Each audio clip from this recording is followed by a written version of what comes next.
Conterrâneos e amigos, festejar hoje o 1º de dezembro parece coisa caricata por tão anacrónica e desinserida dos interesses da maioria dos portugueses, especialmente os de Santo Aleixo, que para além de terem sofrido as consequências do que aconteceu após esta data em tempos passados, hoje se confrontam com o maior desprezo que o Governo votou o interior do país. Se pudéssemos recuar até meados do século XVII, talvez não víssemos ninguém que aqui se regozijasse com o 1º de dezembro.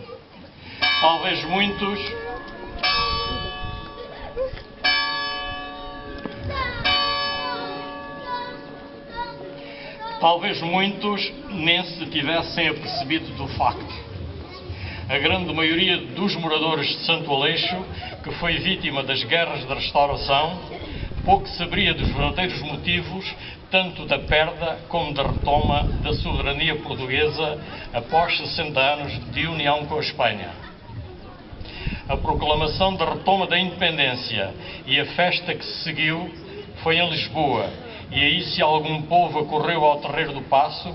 foram as grandes famílias da aristocracia nacional que mais o viveram. Foram elas, por verem associados os seus interesses, que deram o golpe policiano, prendendo a representante em Lisboa de Filipe IV e matando o representante português Miguel de Vasconcelos. O curioso de toda essa história, ainda que não inédito, é que foram os ascendentes da mesma fidalguia,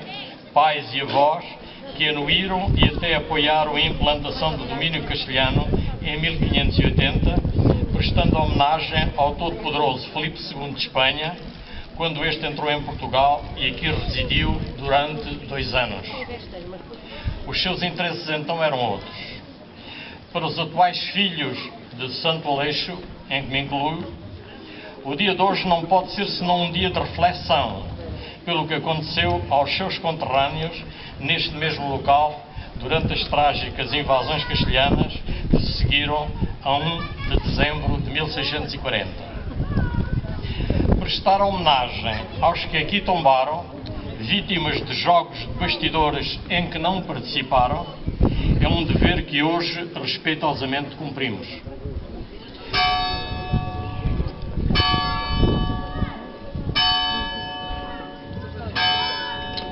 O que se deu em Santo Aleixo vem mais uma vez provar o que a história ensina há muito tempo. Quem paga com vidas e haveres é sempre o povo comum, os mais desfavorecidos, os que nos momentos cruciais ficam à mercê dos poderosos, donos das decisões e da força das armas. A gente rural que então aqui vivia e labutava nos campos, composta por ativos ceareiros e gente braçal que com eles trabalhava, tinham tornado esta aldeia uma das mais importantes do concelho de Moura, se não da região. Convivendo pacificamente com os vizinhos do outro lado da fronteira, inclusive partilhando baldios comuns, viram-se de um dia para o outro transformados em inimigos por motivos que com certeza pouco diziam a ambas as partes. Comunidades próximas, semelhantes em costumes, crenças e modos de vida, desejando mais do que tudo a paz e a convivência, longe estariam de cair na instabilidade e muito menos na violência que se gerou entre eles. 2 gerações dos naturais da aldeia terão vivido sob a monarquia espanhola sem problemas de maior com os vizinhos do outro lado, ainda que se inserindo na comunicação do dia-a-dia, formas do seu linguajar, aqui muito frequentes ainda há meio século atrás. Entretanto, maus presságios começaram a toldar o horizonte, quando após o 1º de dezembro de 1640, os naturais da aldeia vêm instalar na povoação um pequeno destacamento militar. Mais dia, menos dia, a tropa espanhola bate-nos à porta. Terão pensado os mais precavidos, temendo pela família e pelas colheitas recolhidas nos sobrados, quando não pelos rebanhos que denodadamente guardavam nos vários baldios que cercavam a aldeia. Na verdade, os maus presságios concretizaram-se um ano depois da restauração da independência.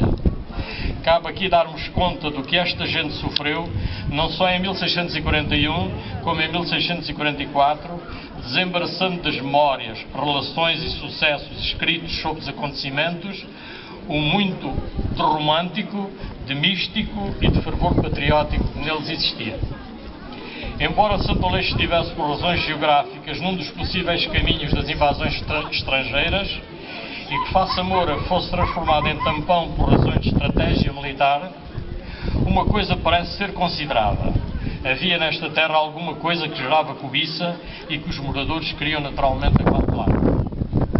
Talvez por isso se precaveram construindo à volta da população e da igreja uma trincheira de taipa, um forte, toponímia que ainda hoje se conserva na zona que circunda o Adro pelo lado poente, que minimamente os protegesse. E talvez por isso, como se dirá a seguir, se dispuseram a combater ao lado da tropa quando as coisas aqueceram. O Conde de Ericeira, na sua História de Portugal Restaurado, escrita em 1679, já com os ânimos esfriados e assenta algum pó sobre os acontecimentos,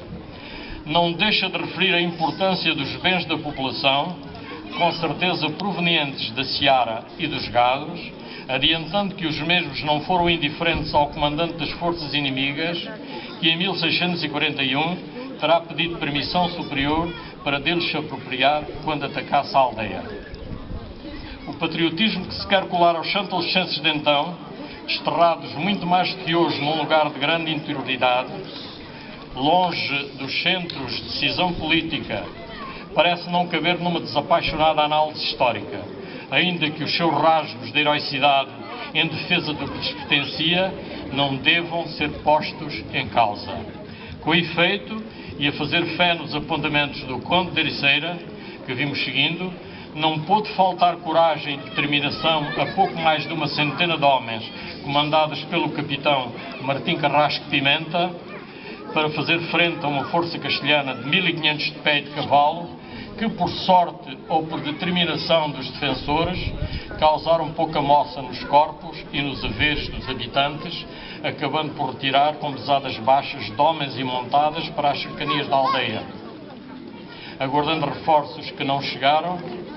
e recuando depois perante as forças enviadas de Serpa em auxílio das populações. Dos moradores, a fazer fé no que está escrito, terão morrido somente 2, mais por acaso do que vítimas da refrega. O segundo ataque, aqui desferido pelos castelhanos em 1644, tomou foros de mais dramatismo, não deixando, no entanto, levantar algumas interrogações a quem sobre ele se debruça. A intemerata atitude dos defensores, em número que não excederia os 200 homens, ousando opor-se ao poderoso exército castelhano comandado pelo barão de Meligem, formado por 5.000 infantes e 1.800 cavalos, segundo os números da Ericeira, é coisa que causa pasmo, para empregar uma expressão do meu pai, que numa poesia ao mesmo assunto se referia. A chacina que então se deu na aldeia, não só nos combatentes locais, que após fazerem explodir a igreja, deitando abaixo a sua cobertura, morreram na sua quase totalidade, como nas mulheres e crianças que os inimigos usaram como escudo. Isso deveu-se a quê? A um ato de desobediência insensata dos responsáveis, uma vez que havia ordem para despoar a aldeia e colher-se a gente Moura face ao poderio do invasor que trazia ordens de terra queimada? A não ter chegado a horas esse aviso, ao mesmo empenho dos habitantes demonstrado em 1641, agora mal calculado, na defesa do que era o seu, ao inesperado da invasão, e para salvar vidas, porque não foi içada a bandeira branca e encetadas negociações com o inimigo,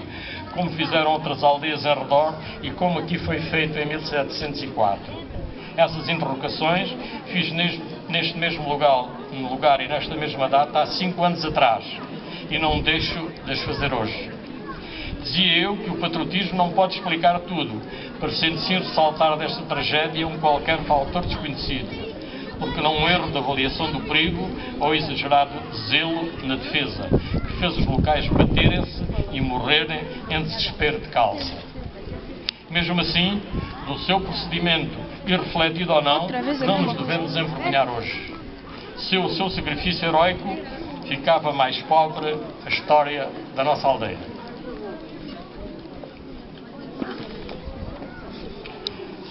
Todos os que aqui caíram em 41 e 44, homens, mulheres e crianças, lembramos hoje com respeito, especialmente nós, que somos seus filhos, embora já tardios. Entretanto, não devemos desperdiçar o exemplo da sua coragem para os combates que agora, sem armas, os travar com